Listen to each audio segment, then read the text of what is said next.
السلام عليكم ورحمة الله وبركاته. ازيكم يا حبايبي؟ عاملين ايه؟ يا رب تكونوا بخير وفي احسن حال. النهاردة هنعمل مع بعض عيش الفين يا بنات، علشان المدارس والدروس واللي انت تعمليه لولادك. معانا معلقة خميرة ومعلقة ونص سكر. نص الكيلو عمل معايا 15 رغيف. اهو هنختبر الخميرة، انا لازم اختبر الخميرة علشان مبوظش الخبيز بتاعي. اهو نختبر الخميرة زي ما حضراتكم شايفين كده، وهنعمل ان شاء الله احسن عيش فينو. معانا نص معلقة بودر بيكنج باودر وملح، ذرة ملح، ونقلب المواد الجافة مع بعض بالشكل الحلو ده يا بنات كده. وهننزل بمعلقتين 3 زيت زي ما حضراتكم شايفين كده. اهو هنفرك الدقيق بتاعنا كله، نغلفه بالزيت زي ما حضراتكم شايفين. يا رب تجربوا طريقتي مش تندموا. وحشتوني جدا جدا جدا. كانت معايا ظروف يا بنات، واديني رجعت لكم تاني على خير ان شاء الله. كنت تعبانه مش قادره اصور، ودلوقتي ان شاء الله كنت انزل شورتش عشان صغير. اهو بالشكل الحلو ده اهو. ونزلنا بالخميره بتاعتنا بعد ما اختبرت بالشكل الحلو ده كده. وهنعجن، تعجني كويس خالص، تخدمي العجين بتاعك كويس عشان تبقى حلوه. وهننزل بمعلقتين، هننزل بميه واحده واحده لحد العجين بتاعنا ما مستواه يبقى مظبوط. ده الشكل الحلو ده يا بنات. احنا غيرنا اسم القناه يا بنات، حركات وتكات ام محمد. يا ريت تجربوا طريقتي، يا ريت تدعموني بلايك واشتراك في القناه.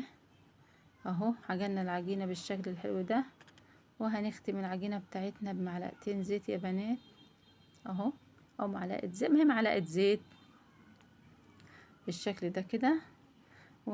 بعد ما نخلص هنخمر العجين بتاعنا.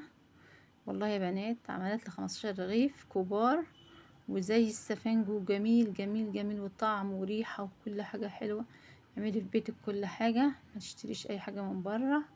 الشراء حرام يا بنات الايام دي، كل حاجه غاليه. ربنا يسترها يا رب، يتلطف بينا من عنده.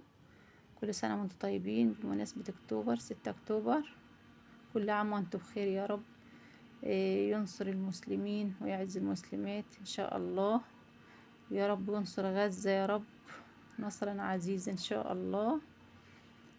هنكور بالشكل الحلو ده. اختمرت معانا العجينة، هبطناها بالشكل ده كده. وهنكور قد البيضة الكبيرة، قد البيضية الكبيرة على حسب ما انت عايزة الرغيف بتاعك. انا عاملاها قد البيضاية الحلوة الكبيرة دي كده اهو بالشكل ده يا بنات. والله الطريقة سهلة وسريعة، ما خدتش مني اي وقت. يا ريت تجربوا طريقتي مش هتندموا ابدا. اهو بالشكل ده يا بنات عمل معايا 15 كورة اهو. ومعاكي النشابة بتاعتك، وهترقيها بالشكل ده كده اهو كده. ده يا بنات والله كان جميل، عامل زي القطن. العيش معايا كان زي القطن من جوه، من كتر ما هو هاش وجميل، ومفيش احلى من كده. كان جميل فعلا فعلا. وانت بتبرمي يا بنات تضغطي عليها وتقفلي بالشكل الحلو ده كده. تقفلي بالشكل ده كده يا بنات اهو كده. قفلوا كويس عشان ما يتفتحش منكم اهو. اهو بالشكل الجميل ده كده يا بنات اهو، شايفين اهو بالشكل الحلو ده كده. هنعمل كل الكمية بتاعتنا، هعمل معاكم 3 اهو بالشكل الحلو ده يا بنات. والله طريقة ما خدت مني اي وقت خالص خالص خالص اهو. يا ريت تجربوا طريقتي، اشتركوا معايا في القناة يا بنات، وتفعلوا زر الجرس علشان يوصلكم منه كل جديد اهو يا بنات بالشكل الحلو ده كده اهو. تقفلي كويس خالص علشان ما يجيش بعد كده يخمر وتلاقيه يتفك منك بعد ما اختمر. مش شايفين الرغيف بقى مختمر وجميل ازاي؟ اختمر بالشكل الحلو ده.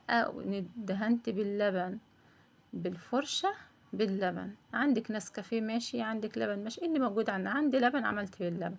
ودي بعد ما طلع بالشكل ده زي ما حضراتكم شايفين، وشايفين ناعم وهش وجميل ازاي وطري ازاي اهو يا بنات، يا ريت تدعموني بلايك وشير واشتراك في القناة، ودمتم في رعاية الله.